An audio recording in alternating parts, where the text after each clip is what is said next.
They'll be calling you a radical. Kevin Blanch, we got breaking news out on Fukushima. The Japanese Times is reporting this, that TEPCO said this today. Now I want you to read this. Read this. And they're saying maybe by March of 2014 we might be able to decontaminate 400 tons of water. That will be 4 years. 4 years after this thing happened. You think about it. You read this statement and just think about this whole thing. TEPCO said how long ago we were relying on yet underdeveloped technology to handle this. Fukushima's not going away, and neither am I. You freaking rats and trolls think you... Boy, you better get up awful early in the morning. You want to come at me. Oh boy, and you're clueless. And by the way, I'd like to say this. You read through this, TEPCO, they got no answers, they got no solutions. Just because you see no news coming out, just because the news cycle goes like this, and now it's down, because the public is so postured and groomed into the news cycle that when it ends the news cycle, it goes away because they don't see it on their box, on their TV. Let's talk about the structure of the media. The media, let's get real. I mean, all you got to do is, all the media is the General Electric Board of Directors, which board of directors in this country are the same board of directors on multiple boards. Let's see, they own the nuclear plants, they own the nuclear mines, they own the media. And they've got so much money, it's not even about money anymore. It's about control. It's about freaking repression, control. If you don't think about this, the greatest redistribution of wealth to the 1% in human history. 19 trillion. I like people talking about the weak dollar as the dollar's actually getting stronger. As you're talking about gold's going to go up as gold's going down. As you're talking about gold going as it continues to go down. You talk about, I mean, come on, get on the right side of these issues. You're wound up about Apple, yet you're buying their Apple products and you don't realize that they're using slaves. I mean, they're cheating the tax code. I mean, it's outrageous how these people play. And I want to say this one other thing, and then I'll go on in this route. We'll talk about the corporate structure, the Million Masked Man March, and my social activism. I want to talk about my surviving cancer. When I got so sick 3 years ago, I've been sick the whole time, getting better, then back. You know, it's like this. You know, it's been 3 steps forward, 1 step back, and I know that, and I've had my setbacks, and I've done good. I made a deal when I was in the hospital. This YouTube vlog and me doing all this hard work for free and putting this out, I remember telling myself, Kevin, if you do this for as long as you got to do it, and the reward is that you don't die of leukemia, is that good enough? Another call, hell yes. And I wrote it down. I wrote it down. And I have it, you know, remember when I really got sick with Versailles and I said 1 day at a time, and you know, I remember the doctor coming in and he says, Kevin, if we tell you that we can guarantee you 2 years right now, and then you pass after the 2 years, would you take it right now? And a lot of people say, yeah, and I'm like, fuck no, I won't take it. No! I'm going to freaking go down swinging, and it's all or nothing with me. I'm going to try to survive, and that's what this has been so much, telling the truth in a very acute fashion. I've been very focused and everything, and I would like to say this too. For a third party to publicly post a financial transaction among 2 people into the internet or into the public domain is a major, major felony. It's multiple felonies.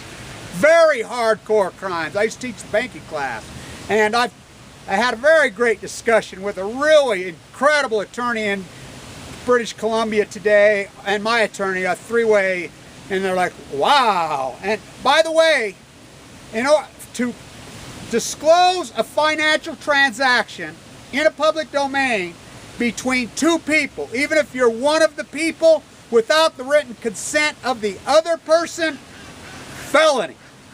Felony. Wow. To attack a person by name, to call, remember, to call me a faggot. I mean, my sexuality is nobody's business. My financial situation, everybody knows my financial situation because you followed me along financially. Was, you know, doing really good. Forked over my money. I'm glad because I forked over a lot of money to get in the bone marrow transplants that they saved, and my bills really got up, and I've been negotiating with the hospital on my bill, by the way, and there's some really great philanthropists out here. Some really great ones that have followed me. John Kirk, I had a conversation today, and he says, he's been helping me pay my hospital bill. I got a woman who came into me from Florida, sent me $1,000 the other day to help me pay for this. I had another woman come to me and she says, my grandson lost his eye to cancer. You've been such an inspiration to us, Kevin. Another woman came to me from Georgia last week when this all broke out. She's like, Kevin, I've got to tell you. She says, without you, I would be dead. She says, I gave up. I was 60. I have AML just like you, and I didn't think I could handle the chemo. And I remember it, and I emailed you, and you emailed me back and says, look, it's your only hope. It's so advanced, whatever. You could do it. Stay strong and passionate. You could do it. I've seen these doctors work miracles. It's not your father's chemo. You could do it because you remember, when we get these hardcore leukemias, all the holistic stuff, it's too late. This is Hail Mary hardcore, and then I've been very holistic. I did this without a bone marrow transplant. I've done this without one piece of medicine in me for 2 years. I've hiked. I've done it with incredible food supplements. Carrot juice has been my big one. You know, I have coffee in the morning. I have carrot juice. I have this salsa, and there's so many great philanthropists that have helped me pay for this along the way. John Kirk has been so great with me on the coast in Vancouver. So great a supporter of me and helped me financially through. There's been a lot of great philanthropists that have done this very quietly, not beat their chests and grandstands and, hey, look at me, I'm a millionaire, I'm the greatest philanthropist in the world. I buy boats, I send checks. And by the way, I think a lot of people are going to be very, very ashamed of themselves. They jump on this when they see what these transactions are really about. Wow. I think it's a sad, sad commentary on people that don't use their real name, people that knee jerk on a person like, remember this, calling a guy like me a faggot over and over and over. I mean, I've been on a brutal, hard, calls in the night threatened to kill me. I mean, this goes on and on, always block numbers, always fake names. You know, it's been brutal. It's been to a guy who's in critical condition with a hardcore, brutal cancer in my body, fighting my ass off. And remember this, you people that are fighting cancer. As you go like this and you get lucky and they beat it back. And you beat it back whether you're doing it holistic. There's all kinds of great diets that people use and things that work. What works, works. Whether it be chemo, whether it be, you know, the vitamin C injections, with that. I mean, I know all of them. I can write 10 books or whatever it is. Remember this, don't let it fake you out. There's a really great study out of Canada that came out this summer that talked about the cannabis on AML patients and how they've seen so much great improvement in people. And they had 10 people they studied, great improvement, then you got down to the bottom, all 10 dead. That's not, I've been in the fight to survive this all the way. So what happens is they beat it back, the doctors, you know, because the doctors, of course, they're going to because they know the happier you feel, the stronger you feel, the more positive you feel, the better success you have. They know that. So they tell you, yeah, you're cancer-free, which you are cancer-free, but these tumors are very, very tricky. So what happens, the big mistake, and I want people to, this vlog of mine and this support and how this all ever comes out and how this plays out, this is the one thing I want people to really take away from this. That they've watched me fight. They've watched me say you're going to get leukemia from Fukushima. Fukushima, I got leukemia. They watched my brutal fight online. They've watched me be very intimate, be very spiritual, be very loving, fight in a very intense way, be an incredible activist in the street, full-time activism, without all these great philanthropists around the country that have supported me, sent me money, without Lonnie Clark setting up, you know, she's a tax attorney, setting up the Post-Ignorance Project, setting up in a legal way, without all these legal donations coming into me, and all these things, without the great Thomas Ackerman supporting me in a very beautiful way. He actually did paintings of me and sent me these incredible paintings. I mean, these paintings are worth $50,000 a piece, maybe. Gave them to me as gifts. I don't know what they're worth, but I don't know, gave them to me. Lonnie, the great tax attorney that she is, that set up the Post-Ignorance Project, and boy, I didn't deface any of his things that he let me borrow. I mean, some of the art that I've borrowed from him, that I will return to him because it's not mine, and I surely haven't defaced it. And, you know, I would like to say this too.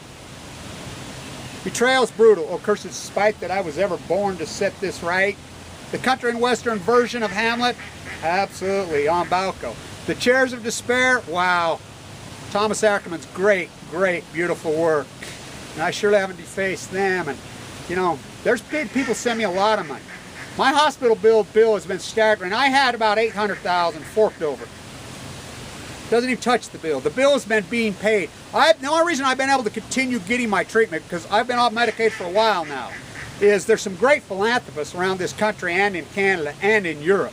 In Scotland, all over in Australia. People have sent money in to pay my hospital bill so that my treatment could go on.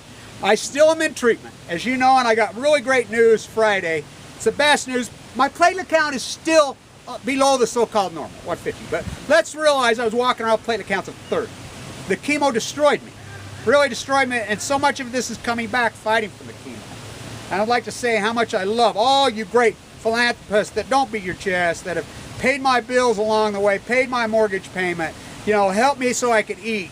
You know, I had a philanthropist let me borrow their car, you know, so that's been great. And, you know, they've helped me pay the insurance on the car. Why, I've been full-time activism in the streets, doing what I do at the Megan Rice hearing in support of that beautiful soul, at Diablo Canyon, at San Diego, on the beaches in San Francisco, in Eugene, Oregon, in Knoxville, Tennessee, in New York City, over and over. So many of you great, dozens and dozens and dozens of philanthropists that have sent me money. Thank you. I love you. I love you. Thank you, Lonnie Clark, my tax attorney who helped us put this thing together, you know, in a very legal way a long time ago. Thank you for handling all the paperwork, handling all the donations, handling everything. Thank you. And without you, there's no way I could do this. Now, do I keep going from here? Yeah. These guys ain't going to knock me down and scare me just by some illegal activity that they're committing. That's their own gig. They want to commit illegal activity, good luck to that. I don't do anything illegal ever, ever, ever. I don't need to. I don't need to. I have the truth on my side. And you read this with Fukushima, wow. I love you guys. I need you. You know who my real supporters are and the people that really believe me, and we're not that many. You know, the rest, you know, they can go on their knee-jerk, fake name bravado. Doesn't matter. We're recording this history. By the way, I'm going to be doing a subset of videos for the children. A foundation has contacted me and says, we want you to do these videos, and they've sent me kind of a script, and we're going to be doing these really great videos for the future and for the kids. And so we're going to get working on that, and it's a nonprofit too. So, love you guys. Stay tuned.